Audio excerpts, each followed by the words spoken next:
May 4, 1945. Tyrol, Austria. The war was supposed to be over. Hitler was dead, a bullet in his brain in a bunker in Berlin. The German high command was collapsing. The roads of Austria were clogged with refugees, retreating soldiers, and the wreckage of a 1,000-year empire that had lasted only 12. But in the Tyrolean Alps, the war was not over. It was mutating.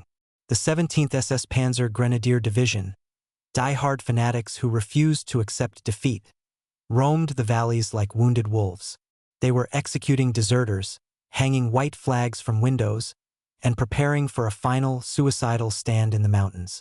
And caught in the middle of this madness was Captain Jack Lee of the U.S. 12th Armored Division. Lee was the quintessential American tanker. Cigar-chomping, loud, aggressive, and utterly fearless. He leaned against the hull of his M4 Sherman tank, Besatten Jenny, watching the rain drizzle into the mud of Kufstein. "Captain!" a private yelled, pointing down the road. "Volkswagen, coming in fast. White flag."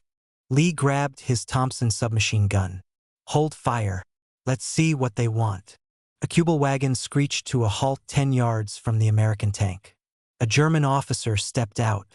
He was wearing the field gray uniform of the Wehrmacht. He held his hands up, but he didn't look like a man surrendering. He looked like a man on a mission. This was Major Joseph Sepp Gangl, a decorated war hero who had grown disgusted with the Nazis. Gangl walked right up to Lee. The tension was thick enough to choke on. American rifles were trained on Gangl's chest. "I am Major Gangl," the German said in broken English. "I wish to surrender. But first, I need your help." Lee chewed his cigar. "You're in a strange position to be asking favors, Fritz. Why shouldn't I just throw you in a POW cage?" "Because of the castle," Gangl said, pointing toward the jagged peaks. "Castle Itter. There are prisoners there. Important prisoners. The French prime ministers, generals, VIPs. Lee raised an eyebrow. "So, the SS are coming for them." Gangl's voice was urgent. "The guards have fled, but the 17th SS Division is moving in. They have orders to execute everyone. I have 20 men. I cannot stop a division. But you have a tank." Lee looked at the German. He looked at the map. He looked at his crew. It was a suicide mission. Drive behind enemy lines into a valley swarming with SS fanatics to save a bunch of French politicians with a German Wehrmacht officer riding shotgun. It was the stupidest thing Lee had ever heard. "All right," Lee grinned, spitting out a piece of tobacco. "Let's go kill some SS." The convoy of madness. The column that rolled out of Kufstein an hour later was the most bizarre formation of World War II. At the front, Besatten Jenny, the 30-ton American Sherman, its 76mm gun traversing scanning the treeline. Behind it, 2 German Kübelwagens and a truck carrying Major Gangl and 20 Wehrmacht soldiers. Riding on the back of the American tank, American GIs and German artillerymen, sharing cigarettes, nervously watching the woods. "I never thought I'd see the day," Corporal Red Duggins whispered to the German soldier next to him. "Me and a Jerry, sitting on the same tank." The German, a young kid named Hans, just gripped his Kar 98 rifle. "Better us than the SS," he muttered. They crossed the bridge into the Brixental Valley. The silence was eerie. The majestic Alps loomed over them, beautiful and deadly. Suddenly, crack. An SS roadblock. A machine gun nest hidden in a farmhouse. "Contact front," Lee roared from the turret. But before Lee could traverse the main gun, the German soldiers on the truck opened fire. An MG-42 machine gun ripped into the farmhouse. Suppressing fire, Gangl shouted to his men. "Clear the road for the Americans." The American GIs stared in shock as the Wehrmacht soldiers stormed the farmhouse, engaging the SS in brutal close-quarters combat. Lee fired the Sherman's coaxial machine gun, shredding the upper windows. In 2 minutes, it was over. The SS were dead or fleeing. Gangl walked back to the tank, wiping soot from his face. "The road is clear, Captain." Lee nodded slowly. "You guys fight pretty good." "We are defending our home," Gangl said grimly. The SS are burning it down. The VIPs, high above them, in the medieval fortress of Castle Itter, the situation was desperate. The prisoners were a who's who of pre-war France. Edouard Daladier and Paul Reynaud, former prime ministers. Generals Gamelin and Weygand, former commanders-in-chief. Jean Barotra, a famous tennis star. Marie-Agnes de Gaulle, sister of Charles de Gaulle. 4 years, they had been Hitler's honor prisoners. But now the guards had fled. The castle was empty, save for the prisoners and a few friendly Austrian resistance fighters. "They are coming," Reynaud said, peering through the arrow slit of the thick stone walls. "Look at the woods. The trees are moving." Below, in the village of Itter, the 17th SS was setting up mortars. They were positioning 88mm anti-aircraft guns. They were preparing to turn the castle into a tomb. "We have weapons," Barotra said, holding a submachine gun left behind by a guard. "We can fight. We are old men and politicians." Daladier snapped. "We need an army." Then they heard it, the low, grinding rumble of an engine. "A tank!" someone shouted. "Is it the Germans?" They ran to the gatehouse. Lumbering up the steep, winding road to the castle was a Sherman tank. The white star on its hull shone like a beacon.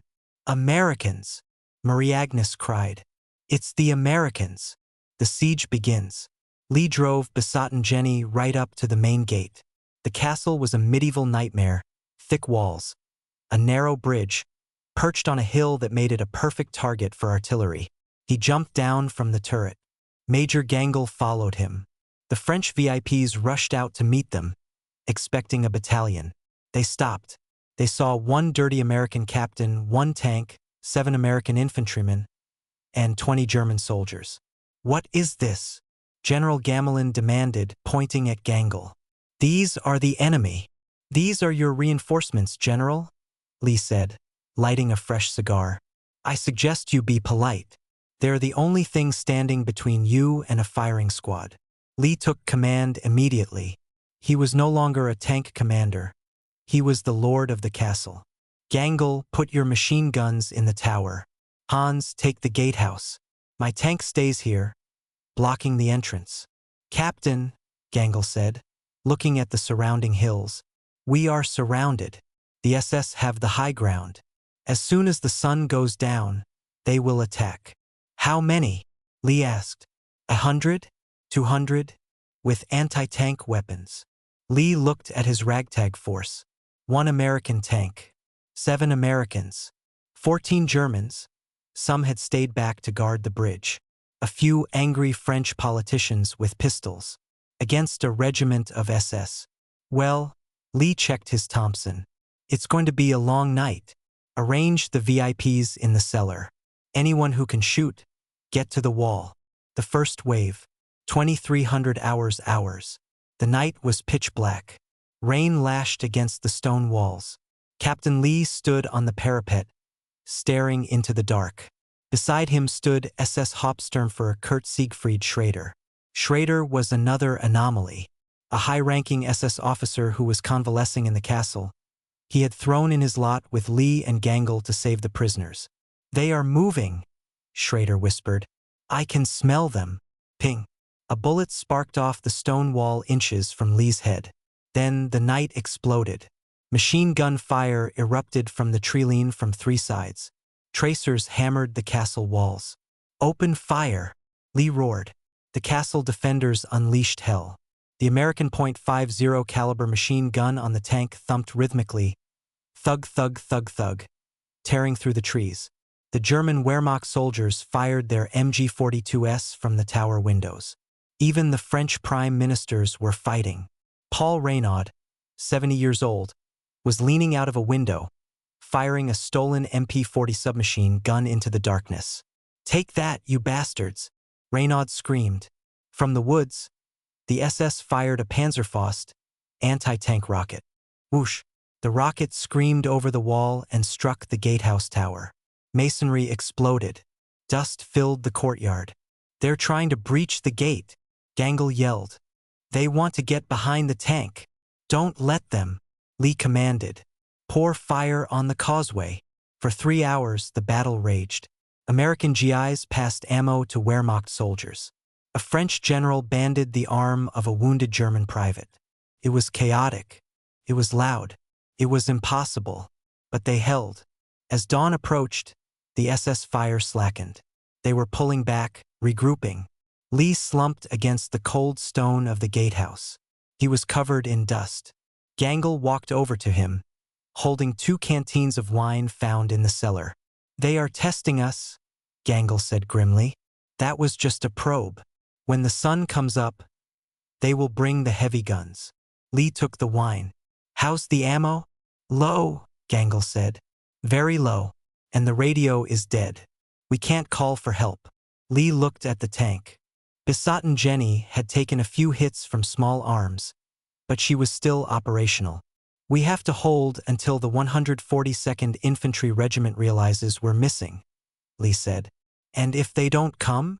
Lee looked at the German major, the enemy who had become his brother-in-arms in a single night. "Then we go down swinging, Sepp. We go down swinging." Suddenly, a terrifying sound echoed through the valley. Boom! A high-velocity shell whistled through the air and slammed into the main keep of the castle. Lee scrambled up. That was an 88 millimeters. They brought up an anti-aircraft gun. He looked through his binoculars. On the hill opposite the castle, the SS were wheeling a massive 88 millimeters flak cannon into position. It was aimed directly at the front gate, directly at Besatten Jenny. "Get to the tank," Lee screamed. "They're going to blow the gate." The weirdest battle of World War II had just begun, and the odds were getting worse. May 5, 1945, 8 o'clock hours. The morning sun did not bring hope. It brought clarity, and what Captain Jack Lee saw through the smoke was terrifying. The 17th SS Panzer Grenadier Division was no longer probing. They were assaulting. Across the valley, the massive 88 millimeters flak gun roared. Krekboom! The shell screamed across the gap and slammed into the upper masonry of the keep. Stone showered down on the defenders in the courtyard. "Target the tank!" An SS officer screamed from the treeline. "Kill the Sherman!" Lee was inside Besatten Jenny, looking through the periscope. "Gunner, can you see that 88? "Negative, Captain. It's defilade. I can't get the depression." The Sherman's 76 millimeters gun was useless against the artillery on the hill. They were a sitting duck. Wham! The second shell didn't miss. It slammed into the hull of the Sherman. The tank shuddered violently. The smell of burning oil filled the fighting compartment. "Bail out! Bail out!" Lee screamed, kicking the hatch open. His crew scrambled out of the turret just as the third shell hit the engine block. Whoosh! Besatten Jenny erupted in flames. The ammunition inside began to cook off. Pop, pop, pop. Like firecrackers. Lee rolled onto the cobblestones of the courtyard, coughing. He looked back at his tank. It was a funeral pyre. But in a strange twist of fate, the burning wreck was now wedged sideways across the main gate. The SS couldn't drive a truck through. They would have to climb over the burning steel. "The tank is dead," Major Gangel shouted, running over to Lee. He fired a burst from his MP40 at an SS soldier trying to scale the wall. "Now we have no heavy weapons." Lee grabbed his Thompson. "Then we use the small ones. Everybody to the keep. Fall back." The oddest platoon. The battle lines contracted. The defenders retreated from the outer walls into the massive central tower of the castle. It was a scene from a fever dream. In the hallway, a German Wehrmacht soldier was bandaging the arm of an American GI. "Danke," the American grunted. "Bit," the German nodded, then turned to fire his rifle out the window. In the drawing room, Paul Reynaud, the former Prime Minister of France, was reloading magazines for a German machine gunner. "Faster, Monsieur Prime Minister," the German yelled. "I am going as fast as I can." Reynaud snapped back. Lee moved from window to window, checking the lines. He saw SS Hauptsturmführer Schrader commanding a group of Wehrmacht soldiers on the staircase. "They are bringing up ladders," Schrader reported. "They are going to try to storm the north wall." "Let them come," Lee growled. "Grenades!" He pulled the pin on a pineapple grenade and dropped it out the window. An explosion, followed by screams. But the SS were relentless. They were fanatical. They knew the war was lost, but they wanted to take this castle as a final act of spite. They wanted the French VIPs dead. The sniper. 11 o'clock hours. The ammunition was running low. I have 2 magazines left, Gangle told Lee. His face was gray with dust and exhaustion. Make every shot count, Lee said. Suddenly, Paul Reynaud stepped out onto the balcony. The old politician was fearless to the point of stupidity.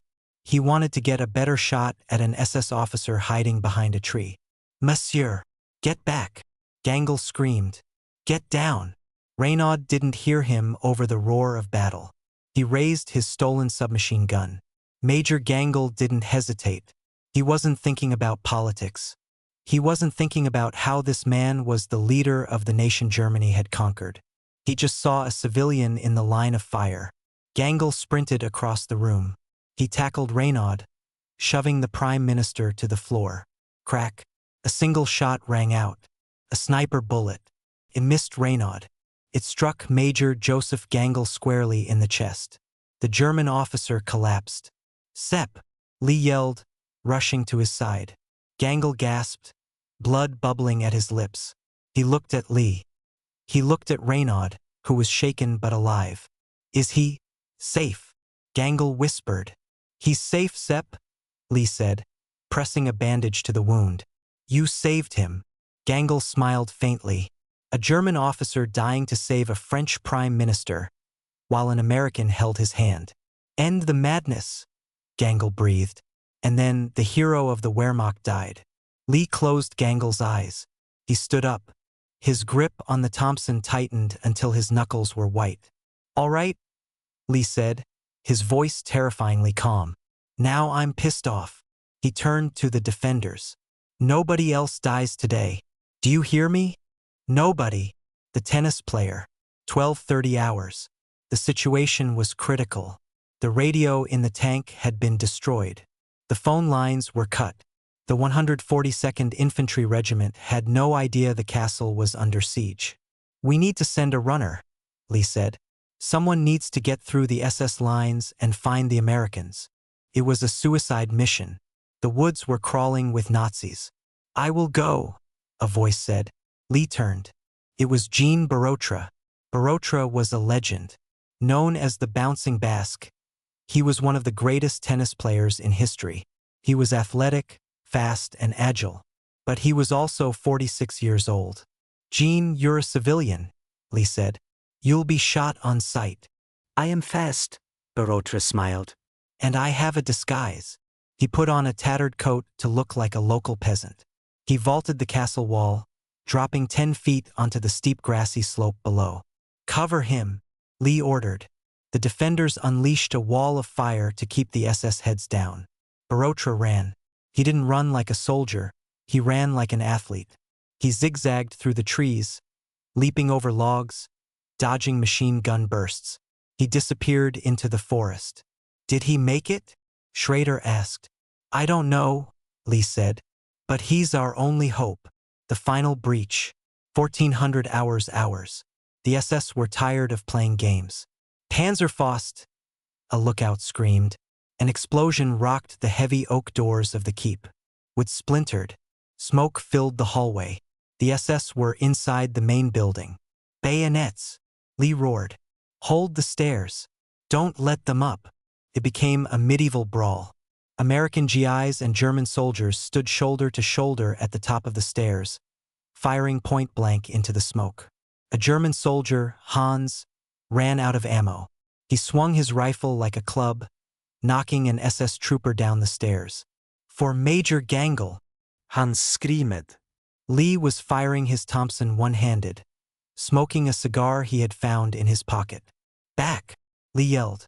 Fall back to the corridor. They were pushed back room by room. The circle was shrinking. The VIPs were huddled in the last room at the end of the hall. General Vagon, 78 years old, stood by the door with a pistol. If they enter, he said calmly, I will save the last bullet for myself. The sound of thunder. 15:45 hours. Captain, Corporal Duggins whispered. I'm out. Empty. Lee checked his own drum. Empty. Schrader checked his Luger. 1 round. The shooting from the stairs stopped. The SS were regrouping for the final rush. They knew the defenders were dry. Well, Lee said, looking at his strange band of brothers. It's been an honor fighting with you boys. All of you. He looked at the German soldiers. He saluted them. They saluted back. They are coming, Schrader said. I hear boots. The heavy footsteps of the SS stormtroopers echoed on the stone floor. They were coming to execute everyone. Lee drew his trench knife. Let's make it expensive. Then, a sound. Not boots. A rumble. A deep, heavy, mechanical rumble. And then the distinct rhythmic thump-thump-thump of a heavy machine gun. But it wasn't a German MG-42. It was an American M2 Browning .50 caliber. Do you hear that? Lee's eyes went wide. From the valley floor, a voice amplified by a loudspeaker echoed off the castle walls. Captain Lee, keep your head down. We are coming up. Lee ran to the window. Rolling up the road, smashing through the SS roadblocks like paper, was a column of tanks. American Shermans. And riding on the lead tank, waving a tennis racket, was Jean Barotra. The cavalry had arrived. The liberation. The relief force, the 142nd Infantry, didn't ask questions. They just opened fire. The SS, caught between the castle and the fresh American tanks, dissolved. They broke and ran into the woods, chased by high-explosive shells. The lead American tank rolled up to the burning wreckage of Besaten Jenny. A major jumped down. Lee walked out of the smoke-filled keep. He was covered in soot, blood, and plaster dust. He looked like a demon. You took your sweet time, Major. Lee grinned, though his hands were shaking. The Major looked at Lee. Then he looked at the German soldiers standing behind Lee, holding American cigarettes. He looked at the French prime ministers. He looked at the dead body of Major Gangel, covered by a Wehrmacht flag. Captain, the Major said, bewildered. What the hell is going on here? Lee looked at his mixed platoon. Just a little international cooperation, sir, Lee said. The aftermath. The battle was over. The weirdest battle in history. The French VIPs were evacuated to Paris. They would go on to rebuild France. Jean Barotra went back to playing tennis. Captain Jack Lee was awarded the Distinguished Service Cross. The German soldiers who fought with him were taken prisoner, but treated with honor. They were released soon after the war ended. But in the village of Itter, there was a funeral. Major Joseph Gangel was buried there, the hero of the resistance, the German who died fighting the Nazis to save the French. Lee stood by the grave before his unit moved out. He placed a cigar on the dirt. You were a good tanker, Sepp, Lee whispered. I would have been proud to have you in my crew. He turned and walked away. The war in Europe would end 2 days later. But the legend of Castle Itter, the day enemies became brothers, would live forever. The end.